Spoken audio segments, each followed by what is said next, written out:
Hey guys, so a lot of you have been asking for an update settings video, and it was quite a while that I made one. I've not really changed too many settings, but a lot of people have seemed to have been asking for one, so I'm going to be going through all my settings today and kind of recommending ones that you guys can use. So yeah, let's get into it. Alright, so for gameplay settings, for unlimited boost and free play, I've got that ticked on. You can have it on and off, but I just recommend having it on, because free play is about practicing mechanics, and I know a lot of people are going to say like, oh, if you have it ticked on, it's not realistic to the game, but I just think free play is about practicing mechanics, and unlimited boost is going to help you to do that, so I just keep that on. All these are personal preference, but I've got these set to high, and then this one, I think, to be honest, like whenever you lag in game, it's a good idea to try and switch it to CSTS, or if you've got it on CSTS, and switch it back to STS. It sometimes helps fix a bit of lag, so that could be a small tip for you guys. And like I said, these guys, these options are all personal preference at the end of the day. So camera is probably the main one that most people want. This is the current camera that I'm using. 110 FOV, 270 distance, 100 height, -5 angle, 0.4 stiffness, and 1.8 swivel speed, 1.3 transition speed. These last two doesn't really matter. It's just about personal preference at the end of the day. But these ones you want to, having a certain range. You can get a bit closer on your distance, probably about 210. Up to about 290, but I don't really recommend too much outside those ranges. Field of view is 100 to 110. Height is around, I'd say 90 to 110 most people use, and angle is usually between -3 and -5. Some people go down to -2 as well. Stiffness, this is one that varies the most. Some players play with 0, not a lot, and then some players play with 1, again, not a lot. It's around, I'd say 0.35 to 0.75 is a good range. But yeah, these are ones I've got at the moment. In my first settings video, I had different ones, I think. I was using Monkey Moons, and I was using his settings for about 8 months, and then I switched back to these ones just about 3 weeks ago, and I've been playing really well since, been playing way better since. These are the ones that I had for about 2 years, non-stop, when I was on PS4. The first part of when I was playing on PC. So yeah, these ones have stuck with me for a while, and they're still doing really well. So I recommend practicing with these ones if you want some decent baseline settings to work off of. Okay, so if we go to controls here, we'll start off with sensitivity. Now I'll go into my bindings. 1.4 sensitivity, 1.64 area sensitivity. That's steering sensitivity here, if you're not aware. Then control dead zone 0.05, and dodge is 0.6. So with steering sensitivity, it's about finding what's right for you at the end of the day. I found that 1.4 is right. Some people, some players, like some really good players, have it up here, and then some really good players also have it, all the way down. So I've got mine at 1.4 and 1.64. People are going to be asking, oh, why 1.64? What's the, why don't you just have a whole number, a rounded up number? But it doesn't really matter. This is just the one that I found out that was working well for me one day, and I just haven't switched since, because, I like my settings. So, just mess around with these. If you're going to change them, I wouldn't recommend, blasting it all the way up to 3 straight away. Just work in small increments, and, go up by maybe 0.05 at a time. That's how I found my kind of perfect settings for now. And control dead zone, you don't want to be going too much higher than 0.1 in my opinion, or too much lower than 0.05. It's usually what your controller can take, because I know that a lot of people have issues with having 0.05 dead zone, because their controller just they get stick drift really easy, so their car just spins out a lot, or it turns on its own even. So I find that 0.05 works well for me, so I'd keep it at that. And dodge dead zone, the normal is 0.5. That's what it starts at, but I just put it up to 0.6 because I found that I was backflipping a lot on some of my areas, so I put it up to 0.6, and that helped a little bit. Control vibration I've got disabled. Don't really recommend having that on. Ball cam mode, toggle, you can have it on hold. I recommend having it on toggle. Hold is where you literally just have to, if you want ball cam, you need to hold onto your ball cam setting. So for me, it's triangle. I need to hold on to that for the entire time. So I don't recommend that. That's just using up a finger when you don't need to. So I just keep it on toggle. That's the best one. and all these don't matter unless you're keyboard and mouse, which I'm not. So if we go into our bindings here, pretty straightforward. You've got drive on R2 like usual, drive backwards on L2. These are normal, jump on X of course. So boost on R1 is the one I've got differently. I recommend having it on R1, to be honest. There's a lot of good players, most good players have it on circle, but it doesn't stop me from thinking that it's best on R1 because you can hold the controller way more comfortably, and you can click all the buttons way more comfortably, in my opinion, with boost on R1. So test that out if I were you. I had boost on circle for about 4 years. I only switched boost on R1 after I made RCS, so probably about 12 months ago. Yeah, about 13, 14 months ago, I switched to boost on R1. So this was after I made RCS. So you can literally make it to the highest level and then switch. So don't worry about, switching bindings and thinking it's going to make you loads worse. It doesn't. It's just about how quickly you can get used to it. So power slides on L1. I recommend changing this because the default is square, which I think is pretty bad. L1's, again, it's comfortable like R1 to hold your controller and press all the buttons at the same time. So L1 power slide is good.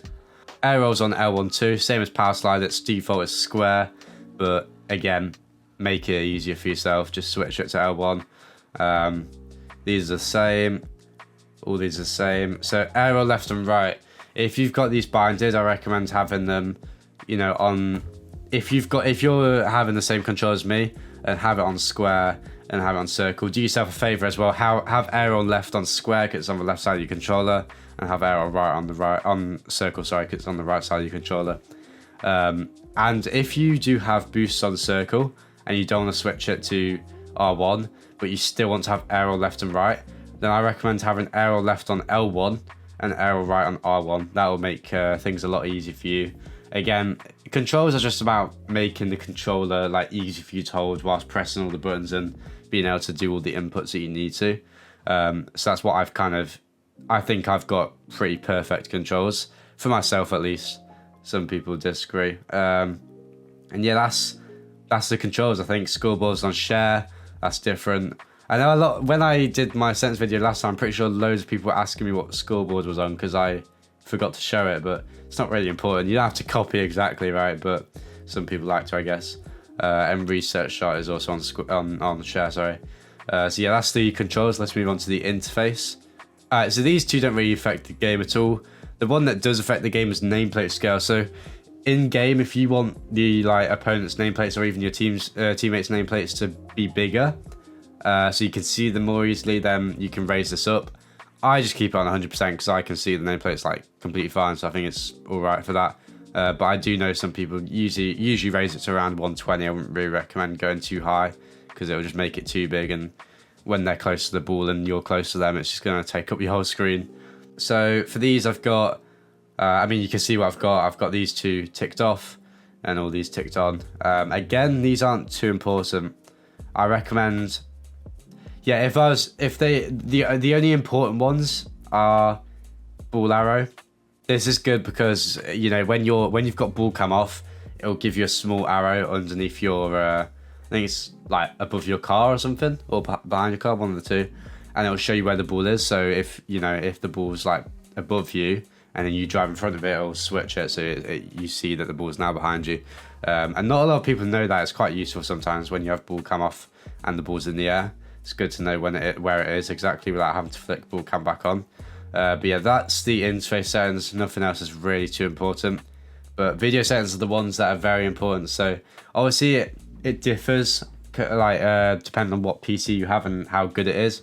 But that being said, I've got a really good PC now, and I still run these settings because it's just best for performance in my opinion. So these are settings I've got.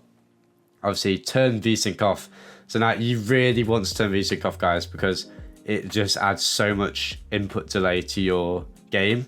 I was first told by Virtuoso, an RCS player, when we were both on PS4, to turn this off. I went from 1550, which was barely Grand Champ back then, to 1800 in about 2 weeks. I'm not even kidding. I think it was about 2 weeks, yeah.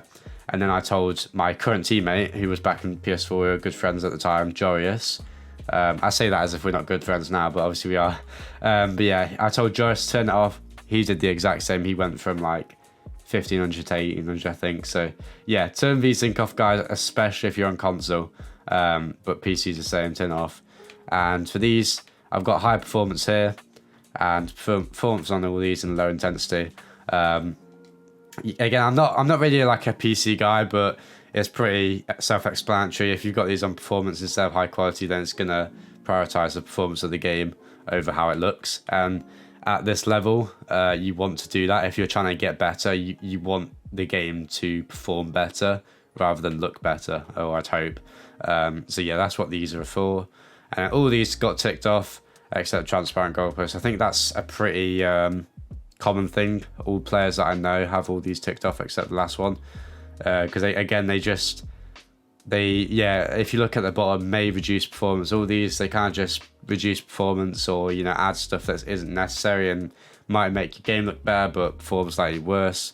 It's just not worth it unless you're playing the game just to have fun. Then you could just have these ticked on to look better. But in my opinion, I mean, I personally think it's probably because I have so many hours, but I so many hours on these settings, but I think it looks worse having these ticked on anyway. So yeah, that's these settings. I definitely recommend using these if you want a good baseline video settings to work off of. Alright, so audio, again, really not important. You don't have to copy this at all. It's just some people will complain if I don't show it. So I've got master on 21%, gameplay on 20%, all these ticked off. And here you go, these are the ones that are ticked and unticked. Yeah, it's not really important to copy. It's not going to make you a better or worse player. I mean, actually, I guess, you know, it could make you worse if you have it all the way down. I know some players do play with that off, but I think it's best to have audio on because you can hear where people are, and you know, if an opponent's coming up behind you, you don't have time to check it, or if you forget to check it, you can hear their engine, so you can jump over them. So that's a benefit of audio. You definitely want to have it on. So yeah, we've got chat as well. That's the last setting of the video. Again, really not important, but I definitely recommend having what save on so you can, you know, spam your teammates when they make a mistake in ranked. But that's going to be it for this video. Going to leave it there. Hopefully helps you guys make some, you know, better decisions on the settings that you use.